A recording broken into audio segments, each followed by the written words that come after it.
What up, y'all? It's the Normies coming at you a little bit of The Wire, Season 1, Episode 12, Cleaning Up. Also, unfortunate news, good news, I no longer have COVID-19.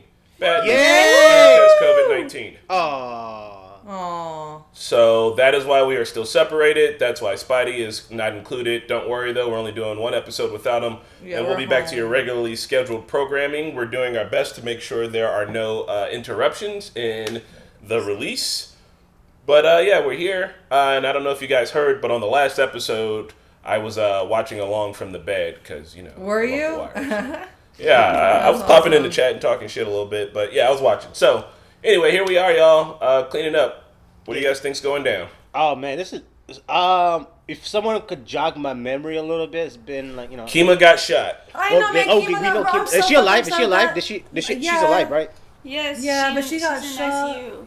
Bro, she got. You know what's so funny about the last episode was the fish scene to me. Oh my god. god. And then what was it? Weebay. He was gonna get popped. Weebay and that what? Yeah, he thought he was gonna get popped. But low key though, this is my favorite TV show right now. And I was talking to Micky, and he, I was telling him like this is my favorite TV show, and he was like, you know, season 2 is gonna be different. He's like, I hope you still like it. So now I'm nervous, like how season 2 is gonna be like. No, from deducing what Micky told me, I feel like. A lot of main characters that we fall in love to might not be there, so I feel like either Stringer is going to get killed or get locked up, or... What the fuck has Micky been telling you? Wow, Micky's spoiling over here. Shit! Just let me hold on. No, he didn't. Micky didn't spoil shit. This is what I'm deducing. I feel like he's going to get locked up, or he's going to get killed, or his, who's the number one guy? What's his name? What was his Avon name? Barksdale. Avon Barksdale. Yeah, one of them, something bad is going to happen to one of those two, and if it happens, I don't know if I'm going to like season 2. That's all I'm going to say. All right, so just let me say this about season 2. When I first watched The Wire, I was a little confused by it, but upon rewatching, I actually think season 2 is fucking solid. I see where it fits into the whole the whole spiel, and I totally get it. So, whatever, I'm excited regardless, but we'll see how it all goes down. Yeah, we'll see. Oh yeah, we're gonna get through it. It's gonna be some fun shit. I hope our little boy Michael B. Jordan still makes it through all the whole season of Wire. He's out in the little sticky, icky wilderness. out there in the woods. I watched both episodes last night. Killmonger. It was been really good. Yeah, that's a fun one too. Just with Rawls, that scene with Rawls and McNulty, man. McNulty gives a fucking performance with his little puppy dog eyes. Like, yeah. I was in the bedroom damn near crying. I was like, fuck, man. Like, turn it down a little bit, dog. You coming over here bringing this fucking Academy Award winning performance and shit. I need you to dial that shit back, man. I can't handle it. I was surprised by McNulty, like you said, like the puppy dog eyes and everything. Like he gives he comes off the guy who in the office gives no fucks, just wants to get his job done. He doesn't care about anyone else. Just gets the job done, and he wants to do the job right. So yeah. I was surprised for him to take it so hard, and to actually blame himself. He actually blamed himself. I think that's the first time he actually blamed himself. Yeah. And it's just pure compassion. You can see that in his performance. Real quick, can I just add? Sorry, go ahead, Marquetta. Are McNulty and Kima partners long term, or are they? No, they just get together for this. This is the first time they've ever worked together on this project. She's Kima's partners with Herc and Carver. Carver. Yeah. Okay, gotcha. Also, seeing McNulty feel so much right there for Kima, I found it so funny. See him in the courtroom with his ex-wife, or after a courtroom with his wife saying, "It's just broad daylight. They're playing games. There's a lot of people." I'm like, bro, no, still no. Yeah. He's Oh, we also forgot about. Surge said last episode that there's something to love and hate in every character, and I really was like, yeah, that's pretty much accurate. Yeah. It's why it's one of those shows where even there is. There are people doing good and bad things, but everyone has a dimension of good and bad, and it's not like the show has a main character even There are a couple people that I just hate right now. Who do you hate? The Burrell, the black guy who's the commissioner, I think he is the commissioner. Well, and then you hate Weebay. They took money. Yeah, Weebay is a piece of shit. What, you don't like Weebay? The meme? No, why would I like Weebay? Man, his meme is so hilarious. But I'm trying to think about the police, and there was just one person who was just so the Polish guy, Przybylowski's father. I hate Valchek. him. Yeah. Okay, I know we need to start, but I have 2 more things to say real quick. I'm so sorry. I cannot believe Hank and Carve or whatever took money again after you guys dealt with that last thing at last episodes. Y'all y'all just ballsy as hell. I had a dream about Omar last night. You had a dream about Omar? Yeah, he was. Oh shit! Did you make it out of the dream alive? Yes, I did. He took off his like Jordan shoes and he was dancing for money and he was really good. He was dancing for money.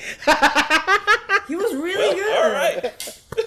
Because I watched both episodes last night. Okay, like. Oh my god. Yeah. Well, we actually did forget. Omar is on the bus. He's out of the city. He's gone. Yeah. But him dancing for I'm ready. money. Let's do it. Yeah, it was so funny. He was good. He was Well, really all good. right, y'all. This is not a market substitute. Make sure you support the OG content on your own. Also, feel free to support the Normies over on Patreon. Even though we're getting COVID left and right, we're still keeping it rolling. So please be with us. Also, yeah, you know what? That's enough. World clock, pull it up. Let's do it. You gotta stabilize it, Orlando. Go on. I'll freeze your ass off the wall. I'll pay your respects or get your head back into this case. Oh, fuck this case. Avon Barksdale was just a way for me to show everyone how smart I was and how fucked up the department is, that's all. It was never about Avon Barksdale, Lieutenant. It's all about me. You think I didn't know that? Everyone knows. I didn't know. I thought it was about Avon Barksdale. This case means exactly shit. Well, I know it meant damn near nothing to me when you came in beating a drum. But now we got that woman in there, that good police, breathing through a fucking tube because it meant something to her. And the shooters who dropped Kima, they're still in the wind. And whoever sent those motherfuckers into that alley, he needs to get got to. Understand me? This case, it means something. Now. God, Hell I yeah. love this fucking show. Justice for Kimo, baby. I know, bro. Did you see her girlfriend all torn up last episode, the blue dot? This is me, yo, right here. Straight. Oh my god. Page pages. Nobody gonna use these cell phones except for you and Bodie. And y'all get some shit on these cell phones, you understand me? I'm doing this in the towers too? Doing it every goddamn place. Pages, payphones is dead. Stringer's smart as fuck. I love Catching Stringer, on. man. Yeah, that's what I'm saying. Stringer listed on the business, man. You can take it to the next level. It could be a global organization, bro, if you just run it.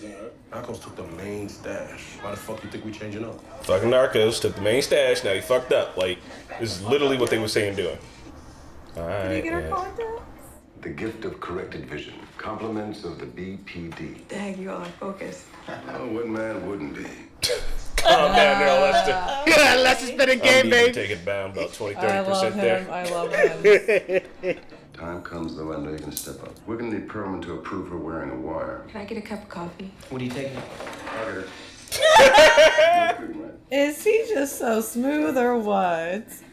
This motherfucker right here, bruh. Going for the youngin', boy. I can feel you, man. Listen, I think what's important is to take stock and ask yourself what's out there that could still hurt you. When did this start up? How about the time that your nephew beat that charge? After maybe when they found that witness with the lead in his dome. Point is, anybody who can hurt you can be put into play. The less I hear, the better. All right. God, Lee Levy. This is their lawyer is so I good. think the lawyer's about to say, hey, y'all need to kill some people. It's over. Your wire's cold. Court orders give me a total of 90 days on 5 phones. I'm doing the full 90. But you don't need all that manpower to do it. Want some bodies back, I'll send a couple, no problem. I gave you those people. I decide who comes back. I fucking hate him. Why is he so fucking jolly about this? What's the name of that? The old detective from Pawn Shop. Yeah, and that young one. You better Valchek's leave. Brain dead son-in-law. Freeman, Przybylowski. Keep him. Send back Sidnor and Santangelo. No, it's Sidnor. If you want to do anything beyond listen to those dead phones, you need to brief me first. You Why play is he so cards happy? right, all the work you did over the past few months will speak volumes for you. And Major Spurgeon is saying that he's retiring at the end of November. Oh my god, for once he's not getting Man, shit, bro. he don't know shit. Leaving him Freeman. So that's how the things dude. get done. You get promotions and we just swipe things under the rug. I want to give you this. Copies of checks on the account of my re-election committee representing the return of 5 separate contributions. Politicians getting scared. I don't know a fucking thing about anyone looking at campaign contributions. Be that as it may, this should make it clear that our hands are clean. Damn, son. I'm just gonna say this, like, They squirt. the politicians being scared is somehow scarier than the drug dealers being scared.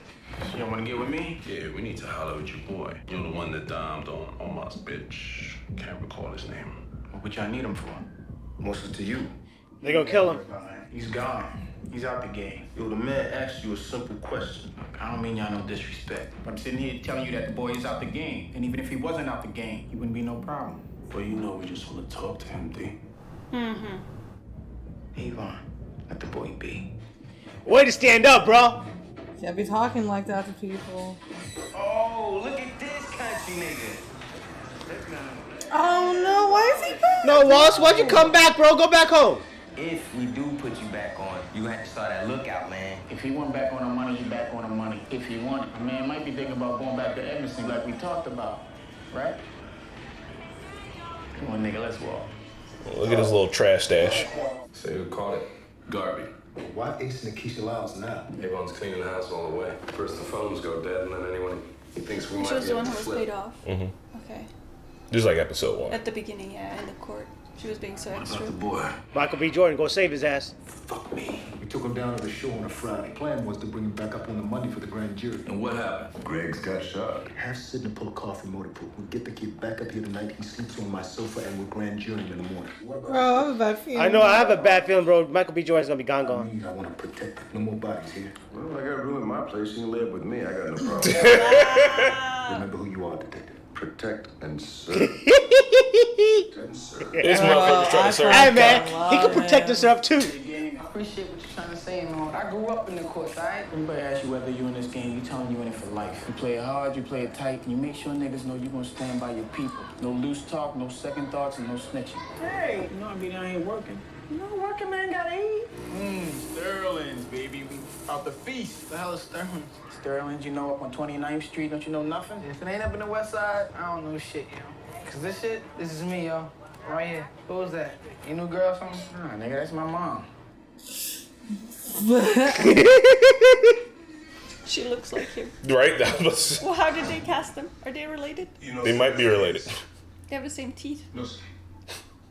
This business with Mr. Price, this is a misunderstanding that is really of no concern to the police.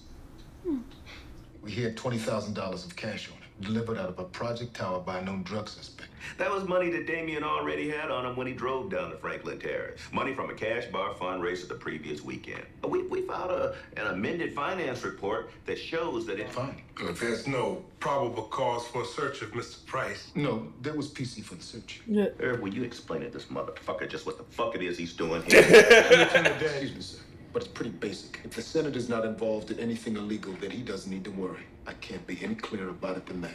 Exactly, bro.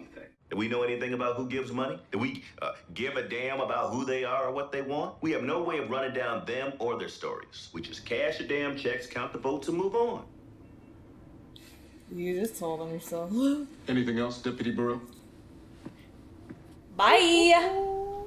Deputy Barrow needs to get fired. It's burning bridges and shit, bro. Daniels.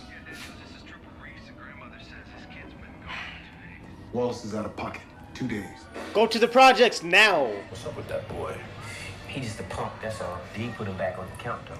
I heard he was out the game. What? He back now. Dude, why are you snitching? I heard he damn near shit his pants when he saw what happened to Omar's bitch. He just ain't built for this, man.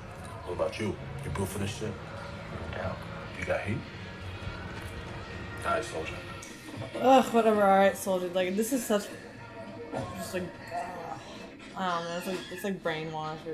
Cheap Bobs never be putting no napkins in the bag. Motherfucker, napkins expensive and shit. So is my money. Oh, man, I have a bad feeling, y'all. This is where he's gonna get popped. Plan is to get a remote mic into the office. Only we don't know where Avon's office is yet, which is where Chardine helps us out in a big way. What's she gonna do? They got tape measure and ask Avon to hold the other end? Ain't none of y'all ever been in the military? How do you learn a 30-inch quick time? Draft, dodge, and peace freaks, huh? Wallace ain't no snitch. How you know where he been running to? He was getting high. He probably went down to the shore to clean that shit up. I feel like his friend's gonna kill him. Forgive me for prying into the details of our investigation. I know it's annoying. What the hell are you guys doing? Is that Avon's money? East side addresses. Maybe Barksdale has fronts we don't know about. State's attorney's returning this? You all are stirring some shit here. Why didn't you tell me? Aren't you better off that we didn't? That's so cool.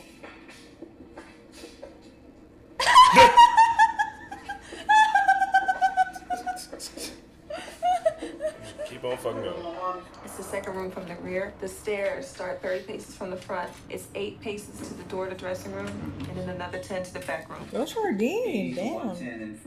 Where y'all at? Damn it, y'all is about to go down. He's gonna die. What the fuck is about to happen now? Where y'all at? I'm not even playing with y'all right about that. Go, man, let us play and shit.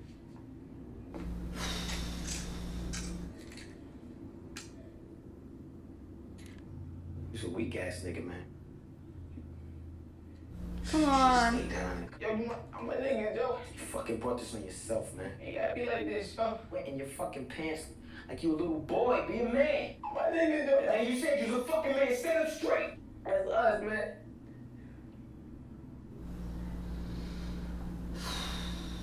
Do it, goddammit, if you're gonna.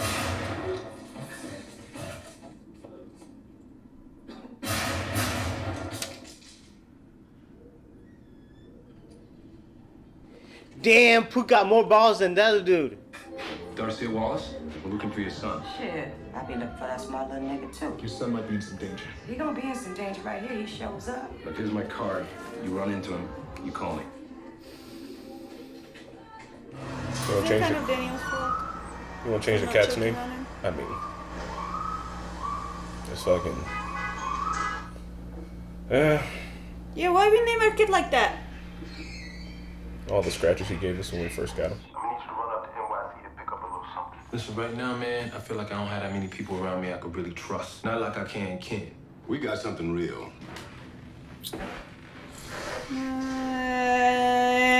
How the fuck can you shoot your homie in the face? Shit. Him. What? Wallace? I feel like a gang of major shit has happened in this episode. Mm-hmm. Step out of the car, son. Keep your hands where I can see them. Pull your legs back. Pull your legs back more. The crew popping out. Oh my god. They're gonna get him to flip. They're gonna get him to flip because they're gonna tell him Wallace died. I hope so. Yes. You popped with a kilo when it could. Now that you messed up, someone else fucked up. But it's you they're gonna blame, and you was gonna do the job. Lawyer. Well, that'll be Levy, right? He's getting paid by your uncle, is that right? Oh, yeah, he's looking out for your interests. I ain't saying another damn thing to nobody but my lawyer. He has learned. He has learned. He has learned. Your boy Wallace shot dead in the low rises. That's how y'all take care of your own, right? Where's Wallace at? Where's the boy, String? D'Angelo, shut your mouth. Where's Wallace? That's all I want to know. Look at me. Look at me. Where the fuck is Wallace, huh? Damn. This way, motherfucker, representing me. I'm gonna get my own man. Damn. I ain't you stupid motherfucker. You made the decision. Yeah, I made my decision. Where's Wallace at? Where the fuck is Wallace, huh? Bring him in. You're done.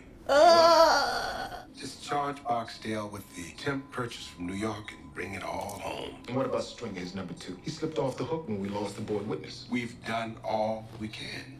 Lord Burrell. Just want to wrap this shit up now. Yeah, I hate Burrell. Like, he needs to go. Talk some shit about your Eastern District days. Talk some shit about what was going on back when you was running wild in the DEU. Just talk. Just talk. FBI field reports. Came into a lot of money quick. You can go to jail just as Here it quick comes. if I start asking the right questions. This case ends, or you are done. We even need you to lock up. I'll have your major debrief your detectives, type the warrants himself. This case is done. This is fucking bullshit. That shit'll follow you. If you were gonna do me, I'd already be done. But there ain't nothing you fear more than a bad headline, is there?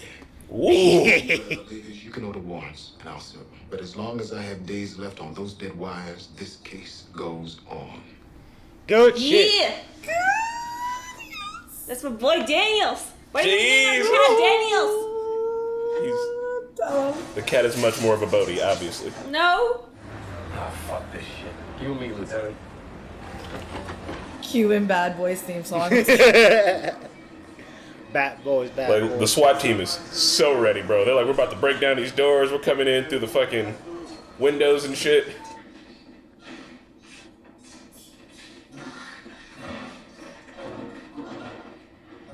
I'm loving the silence. I know.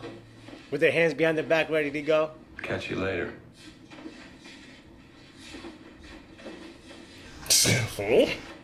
Ooh, catch you later. Ooh.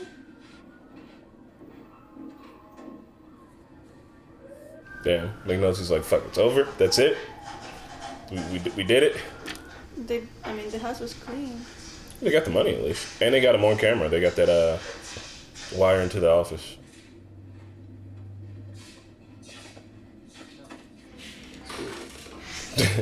It's the best work I ever did. I never did a case like this. It's not enough. I gotta go back to auto tomorrow morning. Just feel like this just ain't finished. Detective. Oh. Yeah, that's it. No Wallace, no Bucks. No Wallace, no Poot. No, what was the hard guy's name again? Bodie. Why you name our kid like that? We got him out of juvie. This show is so good. He was fighting the other cats. Man, this was Oh, babe, that was a doozer. Yeah, I There can't. was so much that happened. This was like the finale. I know, this was like such a long episode, and it was so much. I was like, whoa, like, yeah, I agree with you guys. Like Boys Micah missed said out. I thought this was a finale the way it went down. Yeah. There's not too much more to really fucking wrap up, man, but like, ooh. And then they were pretty, like, McNulty being shitty that, like, they're only getting Avon on, like, a smaller charge is, like, that's a big deal, you know what I mean? Like, they worked hard for this shit, and it's like, we don't even have enough. And then with with Burrell being like, Daniel's like, I got a whole folder on your shit over here. Daniels was like, bitch, do it. Daniel has had it, like, that's what I was saying, like, he's had it, like, getting shit and, like, threatened with and all this stuff. He's done. He knows what he's worth and his team is worth, and he's just gonna go for it. Like, what's he gonna do? Like, and we still don't know what dirt he did either, but apparently he came into a lot of money. I honestly don't think he did any dirt. I feel like the whole, like, he the did. whole. I mean, I don't think he was the guy in charge or the guy who, like, you know, did the dirt. I think he saw the dirt happen. He just cashing the checks though. Huh? Yeah. He was the one cashing checks. Like, look at how him and his wife is living. You know what I mean? Like, they living pretty fucking nice. I mean, but he's like a captain, and his wife is like, doesn't she work? Like, isn't she high up in her he work? said you can put my dirt out there, but like he knows that he doesn't like a bad headline. So like he kind of like admitted there, like he has dirt kind of right there. Yeah, I guess. But, which is wild. And the federal report on him was like tax related. Yeah. Didn't know what there was something like they were mentioning I don't remember, but yeah, it's something to do. So I mean, I don't know. Like I, in my opinion, I think it's definitely confirmed that it's some dirt, but you still don't know like what. What?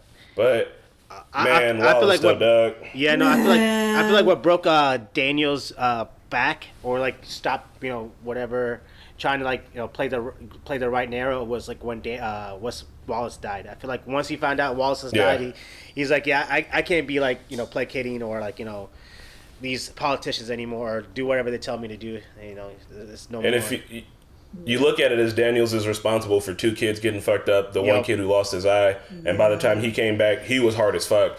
And then they had this chance with Wallace, and then like they lost Wallace. But he tried I just want to say that like Wallace, he really did. He did. Yeah. But I mean, but then Kima got shot. Yeah, he got shot under his case under. Like I could see him taking Wallace's death really internally because like I thought he was trying to be like like not a father figure but a role model to Wallace. Oh fuck.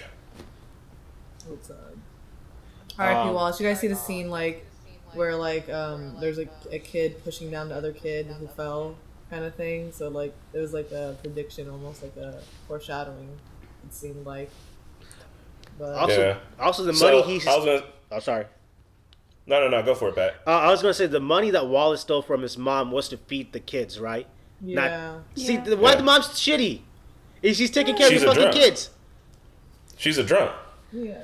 Oh, they were not her kids too. Yeah, we don't like. He didn't even know who one of those kids was. So he just taking care of random project kids like that, and he got shot up. Yeah, dude, he's so sweet. So, like, he is a kid. Like when he shot him, he's like, "Look, you're like peeing like a kid, stand up like a man." I'm like, but he is a kid, dude. Like I know they're teenagers too, but still, it's fucked up. That's the thing I was gonna say is that like I feel like one that it's really shitty, like shitty of Bodie and Poot to both like kill Wallace, but like they are like in the game and like in any other circumstances, I would find this like so ridiculously unforgivable. But I also like 100% like no motherfuckers like this when I was growing up, and it's just like crazy. I don't know. Like, I think that, yeah, never murder your friends. It's a fucking terrible, unforgivable thing to do. But also, like, they're all in a situation where, like, they're damn near like children soldiers. Like, they're like, they don't know. Like, they're fucked. They're fucked all the way from the jump. And now, that's it. It's no going back. Like, you are who you are. Like, you've done a murder. It was one of your closest friends. Like, that fucking kills part of your soul. Like, they are all ruined. Like, yeah, dude, they're not gonna like, be the it's same. just Like, so, not only you And, like, killed fucked somebody, up. you killed your friend. Like, that's gotta, like, oh, man. Yeah. And like Stringer, like think- tell, like it was like I'm sorry, Mark. Go ahead. No, you go ahead. No, it was just like real quick. Like Stringer, like in the car talking to Bodie, it's like, oh yeah, you got heat, you're a soldier. Like that, like it gives them like a sense of like, cause like they don't got really like he's you know like- he's family manipulating. or whatever. Like that's their like they look up to Yeah. him. So Yup. just like manipulating on such a hardcore level. And then Bodie was like, he was like, we either got to step up or step off. Like, he was like, we either got to do this shit or like we're done in the game. And that's the only fucking life that they know. Yep. That's his way he makes money. That's his fucking job every day. Oh no, I fucking blame him because I think, man, like I don't know. I don't know. Like, for here's the me, like, I know I wouldn't be able to do You it. don't blame Stringer? No. I mean, I don't Oh, blame. yeah. I don't blame. I don't. I'm like, okay. Bodie and Poot should not shot their friend, but I don't blame them for shooting their friend just because what y'all was saying. Like, this is all they know. They grew up with this shit. They grew up. Hey, like when they were born in the projects, they grew up. Hey, you got to be hard or you're gone, or you got to be hard and be in this game or you're gone. This is what was ingrained to their brains when they were born, and that's why they act the way they have been acting. And like, when it comes to like. You just can't blame them. Like they never seen something else in their life or to compare anything to. So I think that it's also about like working hard for something. Like Bodie, especially, like he's really trying to get up in the hierarchy, or so it seems to me. And this was just like one of the final steps to prove his loyalty. Yeah. And he's tired of sitting on that couch and just be a corner boy this whole time. So that was like a test for him, and like he either had to pass it or this would be like everything that he'd done. Like that's not the only bad thing he'd done. I mean, he's been selling drugs to people. He's been beating the shit out of motherfuckers. Beating shit. Yeah. So like, I mean, this was just like another step down for him, like, And- morally, but step up for him in terms of like his career. Oh, hold on. One last thing too is that you see essentially Poot and Bodie being like the opposite of Carver and Herc. And Herc just got his promotion in a sergeant, and like Bodie just essentially got like his own version of a promotion as well. Like it was a test. Like he was tested, and he had to do what he had to do to pass the test in order to keep going up in the ranks. But it's fucked. All I know is that for me, any given situation, like I don't care how I grown up, like I gotta draw the line at like shooting a homie. I'd be like, I don't know, man. I guess we're just about to fucking run away. I guess it's hard if you're in the game. It's different because we're none of us in the game, so we just can't. We can't like you said, like friends that have been in the game for so like when you're growing up, like if you're not in a situation, it's hard to say it. But I just want to say something. Like I know you guys said like you blame for Bodie and Poot shooting them, but you understand where they're coming from because they're in the game. The only thing I just want to bring around is like. I'm just gonna bring around the whole in the game situation with Bubs. Like he understood he was in the game, so why are you snitching? Like you understood this was it. Like it was just me bringing it around to the circle. Like if it's part of the game, you guys should play within the rules. You know what I'm trying to say? No, Pat. No. Pat said it's all a part of the game, and I mean like, No. Listen, we're talking about two kids who are forced to kill one of their best and only friends. Okay, and then you have an adult person who's responsible for his own decisions. And like I don't think that that is comparable, because the Poot and Bodie will always get up easier for me for staying in the game because they are kids and they're being manipulated by the adult, the father figure that is Stringer. But Bubs, he's a lost soul, but like he's trying. I mean, Bubs is fighting the only fight he know how to fight. Yeah. And like you guys are right, it is all they know. Like you heard Wallace saying, he's like when he was talking to Barksdale, he's like, this is me. This is not like I couldn't stay in the country. This is what I know. And, like this is my life. Yeah. Like you could not like separate that from anything. That's all he could think about. He should have stayed in the country. Yeah. So what about the politicians returning money and shit? Hold on. I want to say one more thing. I think that for Poot, this is much worse. Like it's gonna have much worse toll on him, like mentally. Oh because Poot. Of the he time he shot. spent with Wallace. Yep. And like he watched him like feed the kids and all that, and Yep. like Bodie wasn't there for any of it. Yeah. Poot Yeah. was much more close to Wallace than Yeah. Bodie was. I just want to say something along those things. So like I was just gonna say that too. Like I feel like someone who's gonna take it the worst is gonna be Poot, but I was surprised to Yeah. see Poot like do the kill shot, like the fatal shot. Like he had the balls. Like Bodie didn't want to shoot him, but Bodie only shot him because Poot scared him to shoot. He's like, hey, if you're gonna do this, just do it. And then I think that's the only. I think that's the only reason Bodie shot him. It was because Poot made like he's like, why you being a bitch? Like, I mean, you saw it. Bodie's hands were shaking. Yeah, he did not want to do it. I think Poot too was also much more like, this is his buddy. Like in this situation, like there's no point in drawing it out. Like only two of us is leaving the room, so like the longer we wait, the worse it's gonna be. Like, I mean, it's fucked up, but it's like, I don't know, man. Like if you just like, let's just get it over with. Like let's just if go. I was like, Poot had tears in his eyes. Bodie's hands are shaking. Yeah, if I was Poot, I'd be like, man, all right, obviously, Bodie, you don't want to shoot him. Let's just fucking drop this and let's go. If I was Poot, I'd be like, I wouldn't aid the mom to shoot him. That's the only thing I was gonna say. But I was surprised. He kind of like, he's like, hey, you bitch or what? I felt like that's how he came off, and that I feel like that's why Bodie shot him, because I don't think Bodie really wanted to shoot him. But because once he saw Wallace like really like whining and whimpering down, like whatever, like because he has a gun against his head. But then Poot to do the final shot, I was like, damn, bro. Yeah. You got. Well, I mean, I think it's it's his homie. He's trying to get it over with. He's like, this is just that they too both much. also needed to be like implicated in this murder. Like they both needed to, like, because in that way neither one of them can snitch on the other one. And then they both did it. Oh shit, smart. I didn't even think about that. So like in this situation, it's like, you know what I mean? Like I know he can't talk and I can't talk. Like we both the shooter. That's it. Oh damn, that's smart shit. I mean, one of them can still break and talk. No, it wouldn't matter. They both murdered him. They both are. That's it. There's no way that either one of them gets off of it any worse. Like they could lie, but like if there's any forensics, like who knows? Like they were both there. They both shot, so they're both in it. Take that shit to the I grave. didn't even think about that. That's smart. So politicians returning money. Yeah. Fuck, bro. That just shows you're doing something illegal right there if you're just going to return money. Nobody returns free money like that. Yeah. And even Clay Davis being like, I don't know where the money comes from. I don't ask. I And know. he was like, you better He's tell like- this stupid motherfucker, like, what the fuck is he? Like, he started. He's like, we just take the money, count the votes, and blah, blah, blah. And he's like, if you try to come after me, you're coming after the city, the mayor, and everybody. And Daniel's like, okay. Like, it's so... Clay Davis collecting his own taxes on the drug trade. Literally. He was like, that was $20,000 that he was down there with already. They saw the man bring him the money, and Clay straight lies to their face. They have it on camera, and he's like, that's not what happened. This is what happened. See, that's what I'm saying is like, all Dirty right, like all the drug dealers are scary, right? All these cops that are beating people's ass are scary. But these politicians are just scarier, bro. Yeah, I made $1 million, so what? Like, they're just like above it all. And it's like, yeah, I mean... So what? It's scary. I'm happy there's people like Daniels trying to call it out in the world, maybe, hopefully. Yeah, I'm not surprised by the senator with his actions, because, I mean, that's what dirty politicians do. But fucking Burrell, bro, like, you're not a senator, you're not a mayor, you're just... He wants to be, though. Okay. But like, he need, like, I'm just like, I know he wants to be, but like, that's like, I understand, like, if you do, like, you pick some, like, if you QuickBook Pro, if you do somebody for somebody, they'll help you out later down in life.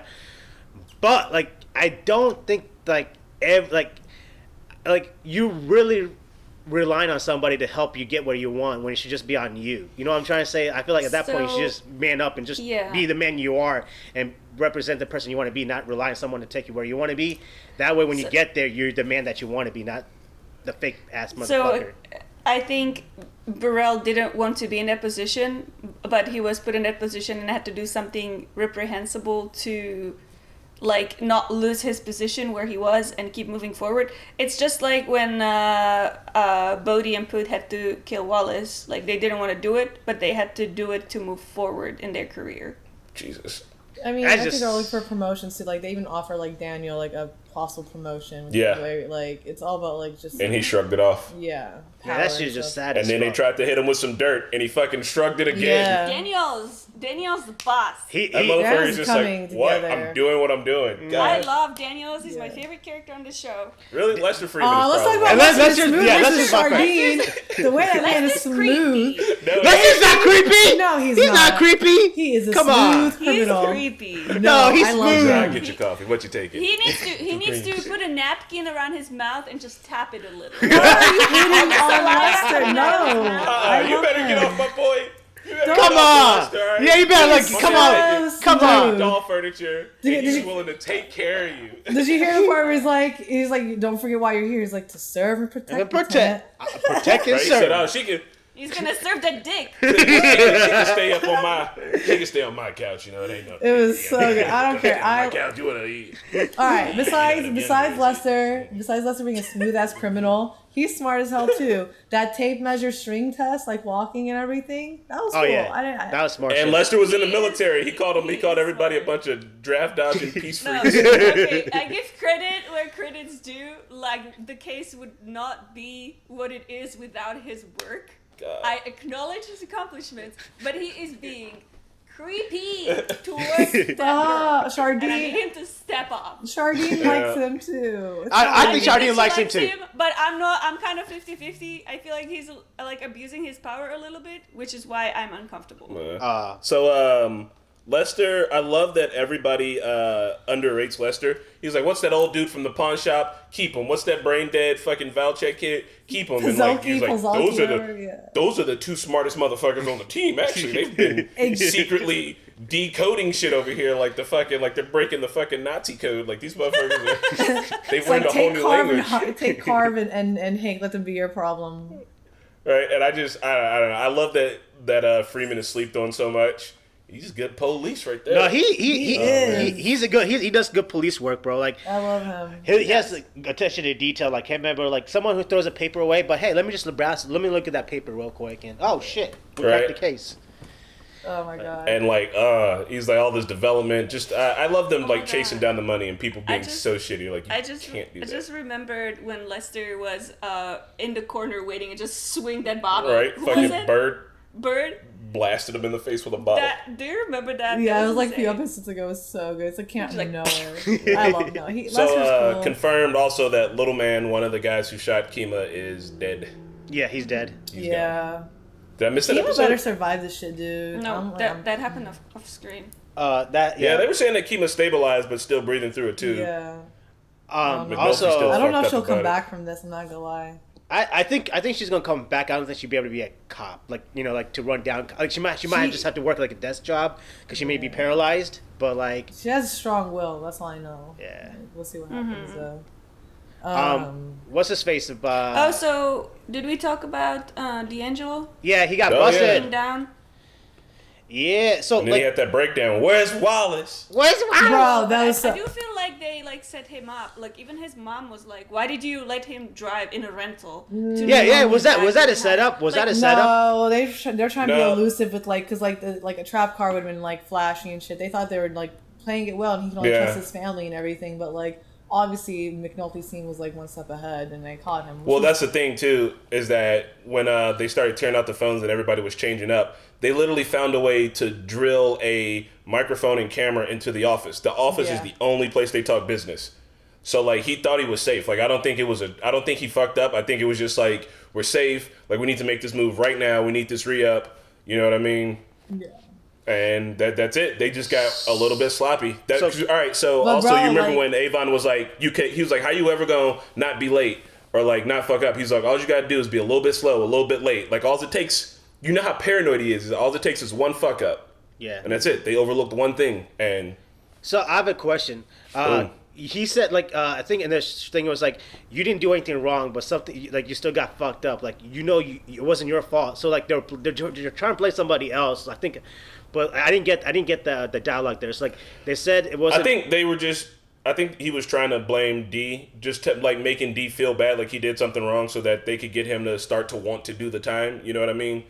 Because they all know somebody fucked up, but they don't know who yet. That's it. Because the Wire is like, you know, dead. So does D feel like his uncle or whatever and Stringer set him up, or does he feel like he didn't fuck up? I don't think he thinks anybody set him up at all. He's just mad that Wallace is like dead and he was like leaving. Well, yeah, I know he's mad about Wallace, but like I'm still confused about the dialogue and saying like you did everything right, but you still got caught. I'm just trying to figure out like he did everything right. He got the rental car, not flashy. Well, his mom thought otherwise. His mom was mad and thought that they set him up. Well. Yeah, that's what I was trying to say. His mom saying that, and then like the cops saying like you did everything right. So like that's the question here is like who are they going to pick? Who like if you did everything right, who are they going to roll on you? Because you're the only important like to be rolled on. So I feel like that's why I feel like the setup might be on there. But I mean I don't know because that's why I asked you, Chris, because you watched the show before. Well, so. Maybe I wouldn't tell you regardless. I'm gonna always not tell you. I think they're saying like he did everything right, like playing to the cops' hands kind of thing. They played themselves kind of thing. I got a quick question for everybody watching. I feel like when you're in the game, you either end up dead, in jail, broke. Or you're rich. Or you're rich. Don't forget you're rich as fuck. Who gets rich and gets out of the game? That's my question. Avon, Barksdale, Stringer. Do y'all know of any stories where people... They're not out of the game. Yeah, they're still both in the game. Also, yes. Avon is now in jail, so... Yes, actually, no, I know. 50 Cent, 50 Cent, 50 Cent, 50 Cent, Biggie, Tupac. Oh, yeah. Look, hold on. The Real Housewives of New Jersey's husbands. No, they didn't get rich in the game and then leave the game. They all became rappers. You just named 10 rappers. That's not. No. 50 Cent used to sling. 50 Cent was slinging shit. He made his money from slinging shit. He was able to fund his album, his rap career from slinging, and then he took off from there. I can't correct me if I'm wrong. 50 Cent was actually Omar. He used to rob drug dealers. That was his whole thing. But all right, I see what you mean in that case. But all right, the Real Housewives. Give me some more examples, yo. The Real Housewives of New Jersey's husbands. Yeah. Also, like Bugattis. Hey, who also like didn't Pop Smoke made money off slinging and he funded his music. Yeah, I don't know that I see that being the exact same way. I'm talking about like, I guess what I'm specifically saying is like for an Avon Barksdale type, right? He became a drug kingpin in his area. Was he going to retire, or was he just waiting to get killed or locked up? Like I don't know. Like I think he was going to retire. I think he's going to retire. Because I feel like slinging, feel like selling drugs low key to fund your album is like not the exact same thing as being Avon. But also, Avon was not thinking about retiring in the slightest bit. He said something this episode. I'm sorry, I'm blanking right now. I'm just trying to think of like the end game for a drug kingpin. Well, like, I think for me, they all end badly. Yeah, it does end badly, but like someone who kind of did it well back in the day, Al Capone. I mean, he got fucked up with tax evasion charges, but he kind of did pretty well, And then what's his face? It's usually taxes, man. Taxes gets people. Yeah, not Godfather. What's his name? The narco guy. Pablo Escobar, bro. Pablo Escobar? Yeah, bro. It's always taxes, he man. Shot in the face on the roof at like age 30. You know what I'm saying, man? It's like your life expectancy goes way. Hey, man, listen. I feel like if you guys just pay your taxes and take care of your taxes, don't get all that stuff, you guys could be a good drug dealer. Just pay your taxes. What do you know? Sweet. I mean, you just have to operate on pure cash. No, you get a bunch of front businesses, low key. Hey man, if you guys need some front businesses, there's a lot of online front businesses. You can just boom, let's go. No. It's easy. Yeah, you hear that, drug kingpins? Pat will be your advisor. I will. I'll help you guys out. There's printer shop, no? Hey, create a YouTube channel. Just fund it through that. Filter your money through Patreon. Real quick, I also like. Wow! Shut up, Pat! Oh my God, we're gonna get a fucking. We're under investigation. It's official. We'll catch you later, as McNulty told Stringer. Hey, but I was going to say that Avon mentioned something about we have the reason why they drove to New York to get the re-up was so that they could end quote keep the towers. Yeah. I remember saying that. That means that there are other drug dealers who are trying to take over, but they're just like there's like Omar Stringer. You remember the fat dude from the basketball game, Joe? Yeah, yep. Joe, yeah. He's on the east side. Like if Joe ever got a chance, like he even sent Omar to go kill. He gave like Omar the information he needed to try and kill Avon. So like In the event that they're gone, the East Side will probably just try to come and get a part of it. I mean, even though we see Avon as like the king of the city, he is not. He's the king of the West Side. Still one of the pawns, you know. He's on top now, but tomorrow he might not. So, question. And like right now, they're out of supply, so somebody else is gonna come to the towers and take over. So like, you know how in real life, real businesses, we have acquisitions and mergers. So in the drug world, like obviously, let's say one person is in jail, he dies, and he has a huge enterprise, right? He's got in his jail. So there's the gang from the other side of town comes in. Now, how does it work? Do they just merge? Do they acquiesce the territory? They kill the people in their ways, Pat, and then they take over. It's a hostile takeover. It's a merger. Buddy. That's how you merge. Yeah. So it's a hostile takeover. It's much more like. Yeah, because it's all about muscle. Like, there's no legality here, right? So if you don't have the muscle to hold the towers, all I got to do is bring in my 5 hitters and just be like, yo, y'all can get smoked. Like, you even saw that, like, when Omar shot, who did he get? Orlando? No. Omar shot, Weebay and wasn't Savino. It was Weebay. Oh, it's that guy that died. Bird. Stinkum. Yeah, Stinkum. Yes. Yeah. They were about to go run somebody off a corner. Like, that's how you do it when you want a corner. Yeah. Like, you show up with the muscle. You either kill the people that's there, or you shoot a couple of them and hope the rest run off. Like, that's the merger. That's the acquisition. I have a question. So, like, a question like this. Like, so let's say Avon's out of the picture, and it's only one guy. Avon's out of the picture, but he still has a huge muscle, big organization. How do you Where's his muscle? Weebay's gone, Stinkum's gone, Savino's gone, Bird's gone. They don't have the muscle anymore. Yeah. So That's you need why they're trying to. But they have. And like even Barksdale's like, fuck it. He's like, I don't even want your lawyer or anything. Like Barksdale's going on his own. He's gonna get killed in jail, bro. Barksdale, he's gonna get killed in jail. We're on some deep discussion, y'all, but we gotta go. My phone's about to die. All right, we'll catch you later. Like McNulty. All right, we'll see you at the finale.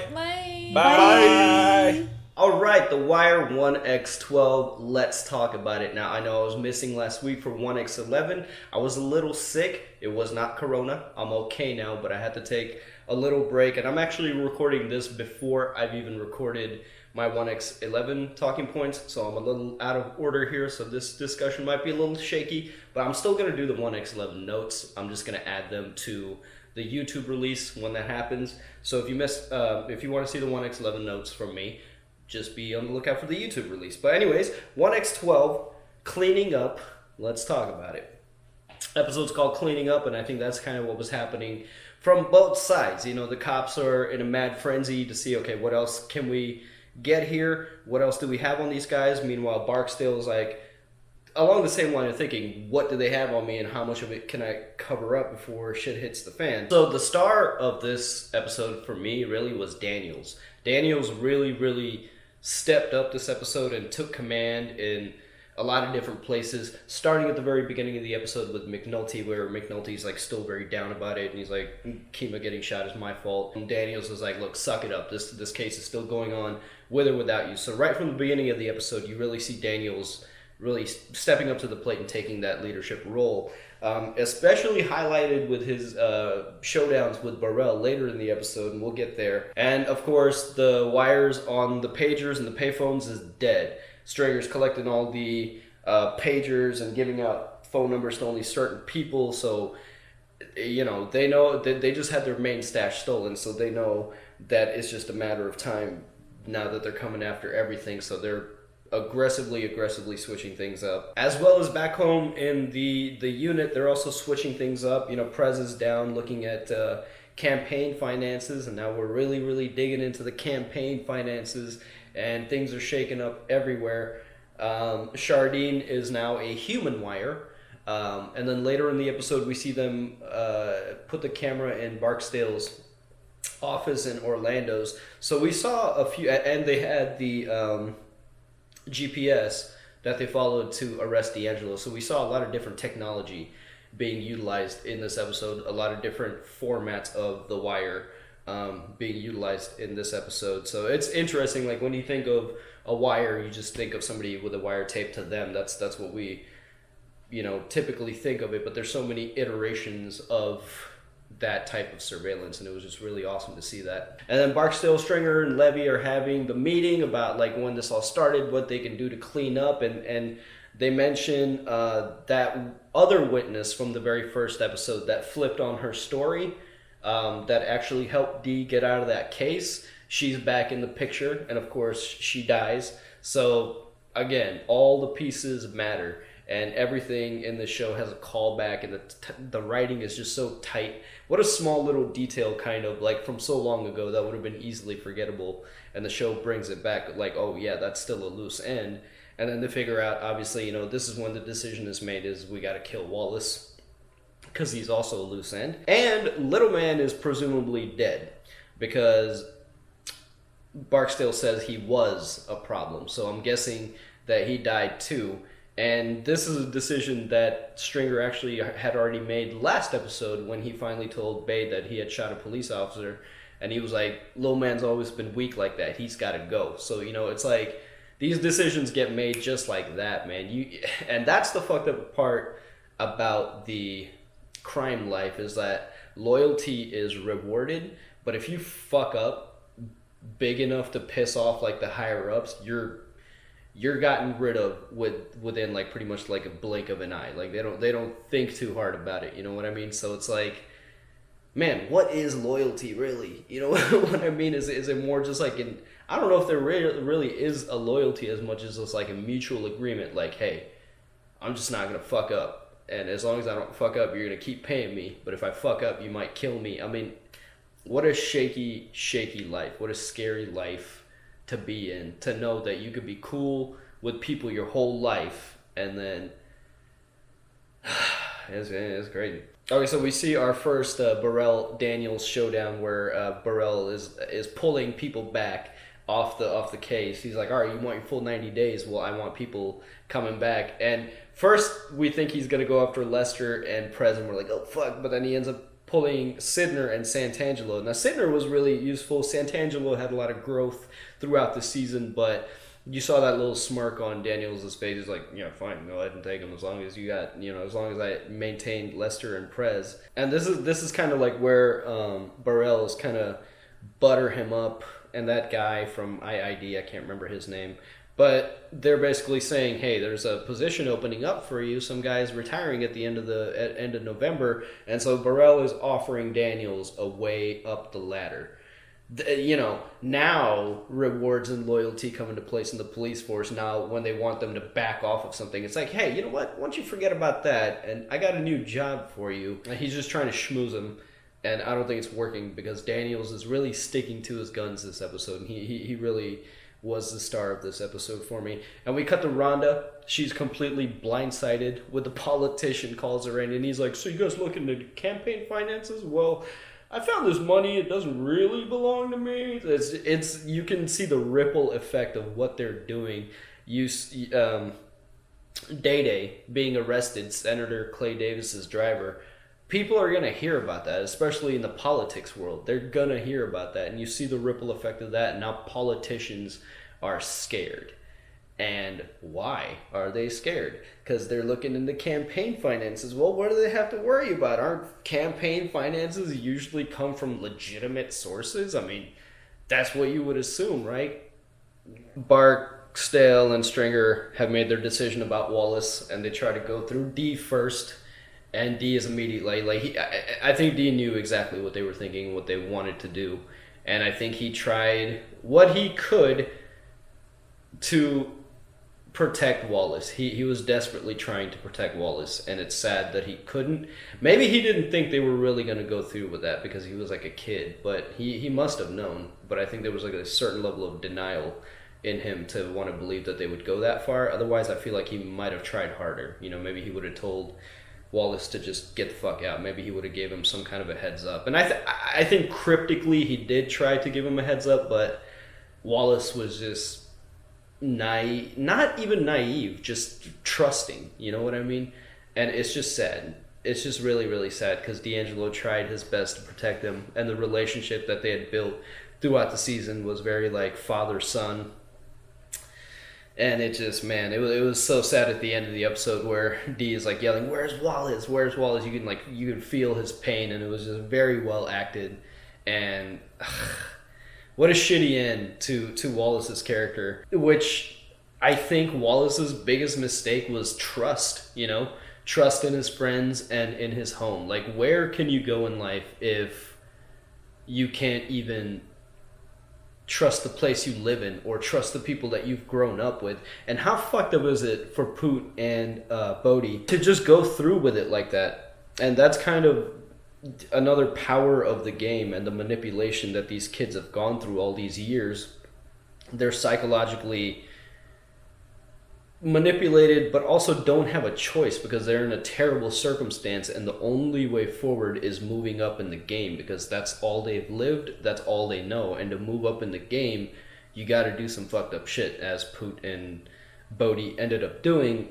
And it's crazy. Like, your friends are only your friends till they're not, you know? Like, that's the power of the game, is like they were able to flip it just like that. I mean, they've grown up with Wallace all this time, but when the time comes to it, I'm not saying it was easy for them to do because you could tell they were having a really hard time with it, but it wasn't that terribly difficult for them to do either. It's like the game is above all. The game is above any strength of any relationship. It's crazy. And it was just sad, man. Just Wallace's death scene. I mean, that's his boys in his own house.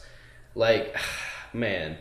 And the only reason the cops weren't able to get to him is because they pulled a Game of Thrones moment. They forgot, but this was actually believable. You know what I mean? Kima got shot amidst all that chaos. You know, the number one focus is we got to find the shooters of Kima. So it's believable that they would be like, oh shit, we have Wallace back in the country, because in their mind he's way away from Baltimore and he's safe.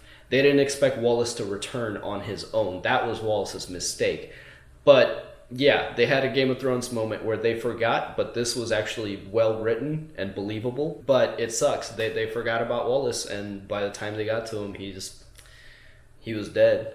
Dude, it was fuck. Bodie didn't even hit him with a kill shot. He hit him in the lung, and you can hear him like gurgling and like gasping for breath. And then Poot puts in two more. Just like, man, it was so cold, dude. And then later on, when we see Poot with his girlfriend, he was talking about reporting Wallace's death, and he says all you got to do is tell them an animal has been hurt inside. And if you remember the first time we see Wallace's living situation, when they walk out of their house on their way to school, he closes that door, and you see that sign on the door that says, like, call this number if you hear an animal trapped inside. So just another small detail callback there, but that was, yeah, I mean, that was the life of Wallace. He was a trapped animal. He had no way out of this life.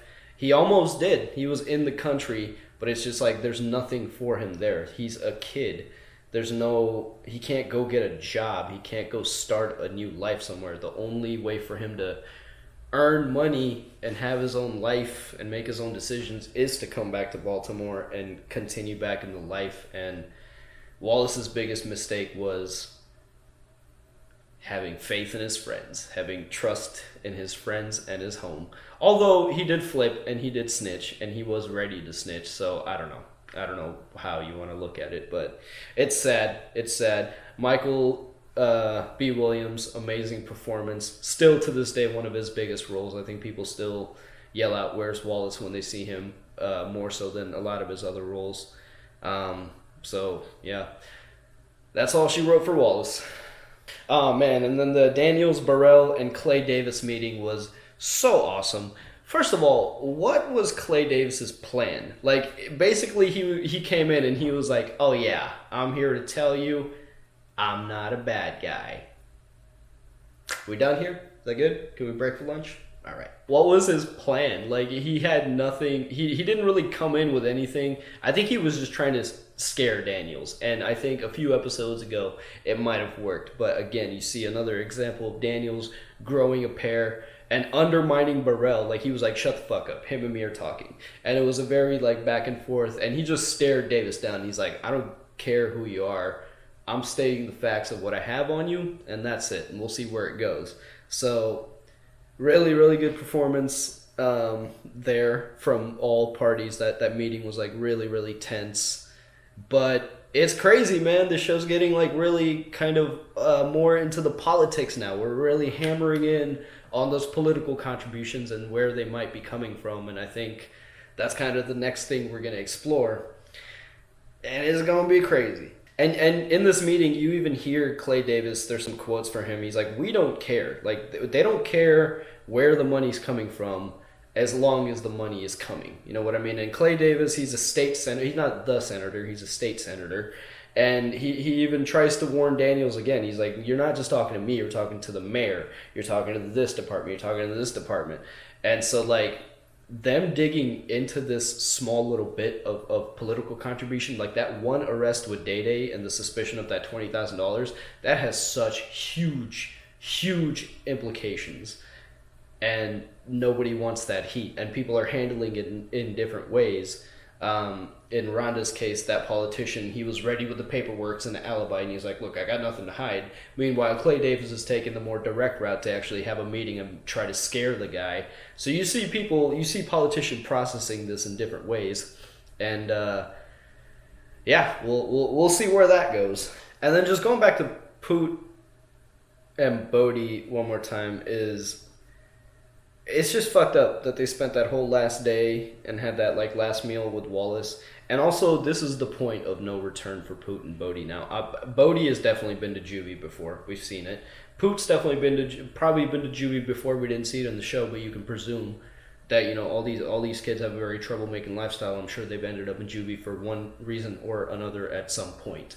And I said this a few episodes ago. I think that's where we need to focus some resources in terms of like rehabilitation or like programs to like talk to these kids and try to get through to these kids, because if you stay long enough in the life, you're going to be asked to do something like kill somebody, and that is the point of no return, in my opinion. You know, I feel like once you do something like that, you don't really come back from that. So the death of Wallace was also kind of the final point for Poot and Bodie also. You know, there may have been a chance for them to get out of the life if somebody had been able to reach them, but now that they've committed murder of one of their closest friends, not even like a stranger, like what a horrible and tough thing to have to do.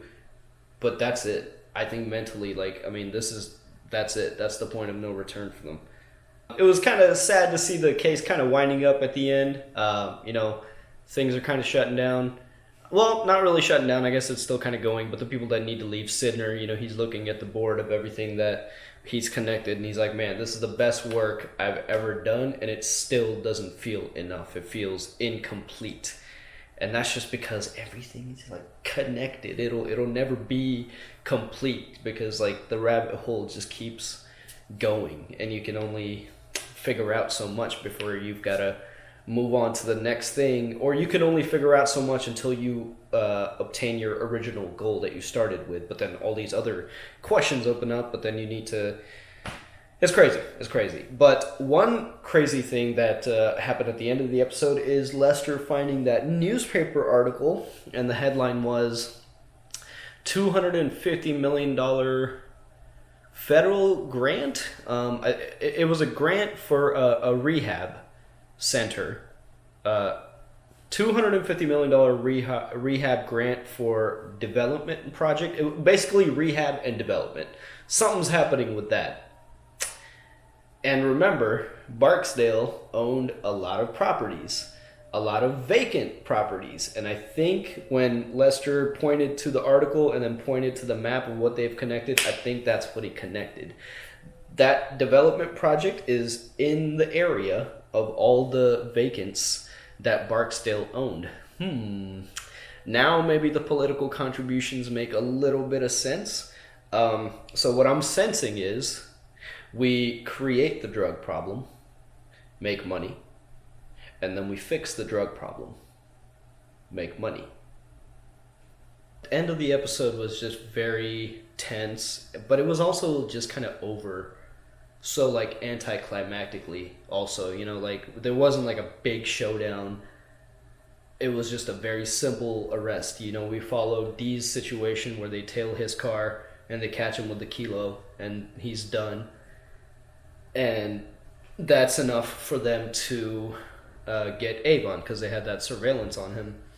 And he's done. But it was just they just walked in, he just presented it. There was no epic showdown, no shootout, nothing crazy. It was just over. Because realistically, Avon, he's still going to try to work with Levy to, get himself out of this or whatever he can do. That's realistically what would happen. It was very tense, but also very anticlimactic. It's crazy how they show very mundane things, but in a very tense way, because it feels very real. Because it is. Because the show is written based on reality by an ex-Baltimore police officer, so you don't see a lot of these Hollywood tropes because there aren't any. He's writing from what he knows, which is real life, which is what makes this show so authentic and so just in your face real. It's so good. And it was just a very, very tense ending, very sad. D'Angelo made his decision. He was a little smarter in the interrogation this time. Like, the first words out of his mouth was like, lawyer. I'm not talking to anybody but lawyer. But the Wallace thing was enough to break him. And it was just sad. Everybody's made their decision. Stringer is still walking free. They didn't have anything on him because Wallace is dead. And that was the witness. That was kind of like the nail in the coffin they needed for Stringer. So Stringer is still safe. Avon's done. Dee's done. Everybody's pretty much done. And then we have the empty shot of the pit at the end, which was so well done. It's just all quiet on the Western Front, you know what I mean? And it was beautiful. And that couch ended up being way more iconic than I remember. I think Marquetta said it in like the first episode that the only thing she knows about the show is the couch. And I was like, yeah, there's a couch, but like that wasn't a huge part of it. And then I'm watching season 1 and it was like way, way more iconic than I remember it being. And yeah, man, that's it for episode 12. On to the finale. And then on to season 2. Once again, I will be doing my 1x11 notes. I'll just add them to the YouTube release, so be on the lookout for that. Otherwise, I'll see you next week. Peace. Thanks for watching The Wire with the Normies. Check us out on Patreon for early access and uncut content. Special shout out to our super patrons Explorin' Dylan, Ruby, Aaron, Joe Mags, Harry MacFan, Mr. Momus, Nick Comfort, Flower House, Keyboard Junkie, and ZJP, and we'll see you all next time.